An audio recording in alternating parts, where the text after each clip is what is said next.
सदियों से किसान खेती के साथ पशुपालन भी करता रहा है। पशुपालन एक किसान का शौक भी रहा है।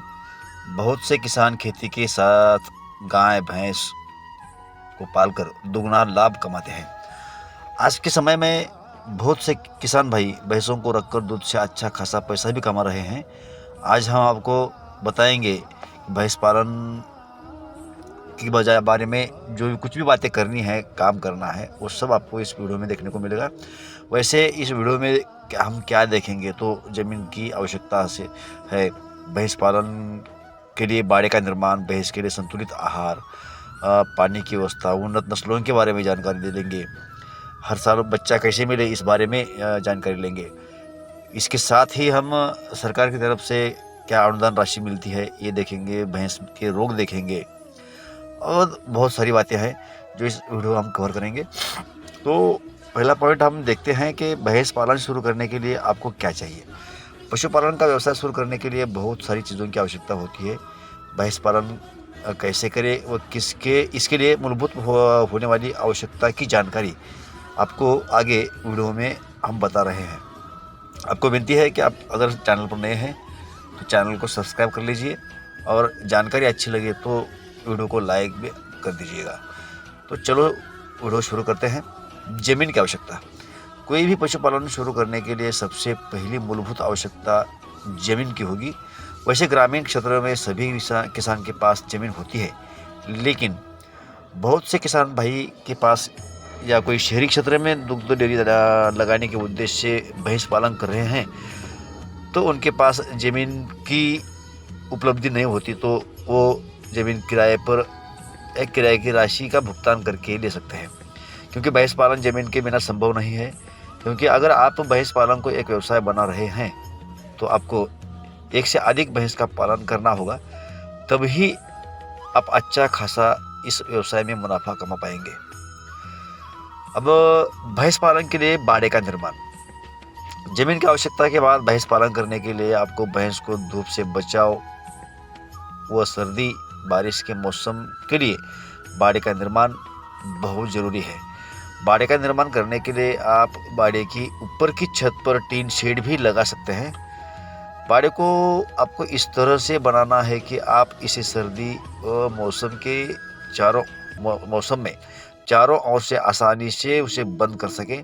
और गर्मी के मौसम में पशुओं के लिए हवा के लिए बाड़े को चारों ओर से खोल सकें ताकि भैंस को गर्मी ना लगे।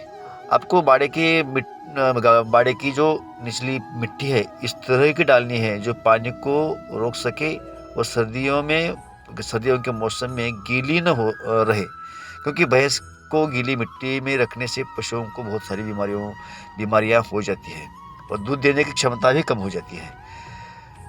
अब आगे संतुलित आहार। पशुपालन में संतुलित आहार का बहुत ही महत्व है, क्योंकि जब तक आप पशुपालन कर रहे हैं और पशुओं के संतुलित आहार पर ध्यान न दें तो आप इस व्यवसाय में कोई खास मुनाफा नहीं कमा पाएंगे। एक भैंस को रोजाना संतुलित आहार की आवश्यकता की बात करें तो 3 से 4 किलोग्राम तक संतुलित आहार की आवश्यकता होती है। यह संतुलित आहार आप घर पर भी बना सकते हैं या फिर मार्केट से भी आप अलग अलग कंपनियों का माल उपलब्ध होगा, उससे कुछ भी आप खरीद कर ला सकते हैं। भैंस के लिए संतुलित पशु आहार अगर हमें घर में बनाना है तो वो भी हम बना सकते हैं। अगर सबसे अच्छी बात है अगर ये घर में करते हैं तो हरा चारा अगर घर में है तो वो बहुत ही अच्छी बात है। भैंस के लिए हरा चारा दूध उत्पादन क्षमता बढ़ाता है, लेकिन आपके पास हरे चारा की आवश्यक व्यवस्था नहीं है तो आपको भैंस के आहार में बहुत ही ज़्यादा ध्यान देना ज़रूरी होता है। क्योंकि जब तक आप भैंस को अच्छा चारा पानी नहीं करेंगे आप मुनाफा नहीं कमा पाएंगे। अंततः आपको भैंस को चारे के साथ साथ आहार में सरसों की खल, जौ, गेहूँ, मक्का आदि को ज़रूर अपने उसके आहार में शामिल करें। ये दूध उत्पादन के लिए बहुत अच्छा होता है। अब पानी की व्यवस्था। पशुओं के लिए पानी की व्यवस्था सभी किसान करते हैं, लेकिन अगर आप उन्नत व आधुनिक तकनीक से भैंस के लिए पानी की व्यवस्था करते हैं तो आप इस पशुपालन में भैंस के दूध उत्पादन को बढ़ा सकते हैं। भैंस एक ऐसा पशु है जिसे अन्य दूध देने वाले से ज़्यादा पानी की आवश्यकता होती है। आजकल कहीं न कहीं आपने देखा होगा, जैसे डेयरी फार्म जैसी जगहों पर लोग पशुओं के पानी की व्यवस्था स्टील या लोहे के बर्तन में करते हैं, जिससे भैंस चाहे जब जितनी चाहे मात्रा में पानी पी सकते हैं और पात्र में पानी खत्म होने पर वापस पात्र भर जाता है। इस तरह से आपको भी भैंस पालन में पानी की व्यवस्था करनी चाहिए। अब भैंस के व्यवसाय में ज़्यादा मुनाफा पाने के लिए जो उन्नत नस्लें होती हैं भैंस की, उसके बारे में थोड़ा सा जानेंगे। अगर आप भैंस पालन करना कैसे करें और भैंस पालन को एक व्यवसाय की तरह अपना रहे हैं, तो आपको भैंस की उन्नत व अधिक दूध देने वाली नस्ल का ही चुनाव करना चाहिए। आप भैंस की उन्नत नस्ल को ही चुनते हैं तो आपको इसका फ़ायदा ही फ़ायदा मिलेगा। भैंस की बहुत सारी उन्नत नस्लें हैं।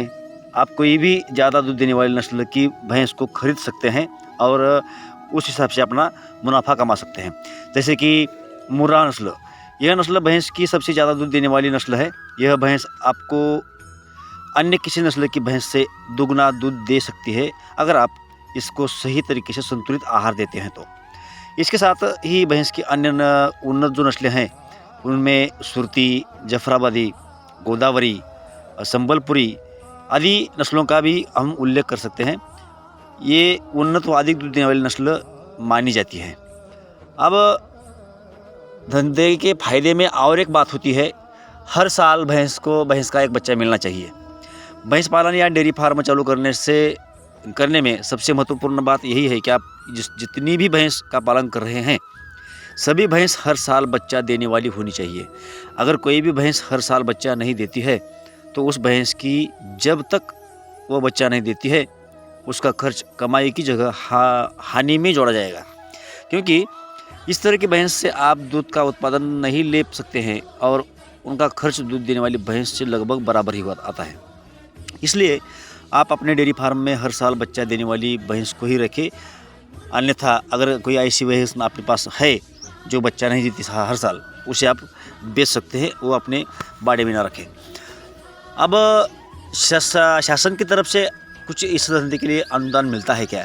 तो भैंस पालन का व्यवसाय को शुरू करने के लिए किसान को 5 से 10 लाख रुपए तक की ज़रूरत होती है, क्योंकि इस व्यवसाय में आपको कम से कम 4 से 5 भैंस का पालन करना होता है और एक अच्छी मात्रा में दूध देने वाली भैंस 50,000 से 60,000 में आती थी पहले, लेकिन अब 1 लाख के लगभग आती है। इसके साथ ही आपको भैंस के लिए बाड़ा का निर्माण करना होता है और चारे के लिए भी पैसा ज़रूरी होता है।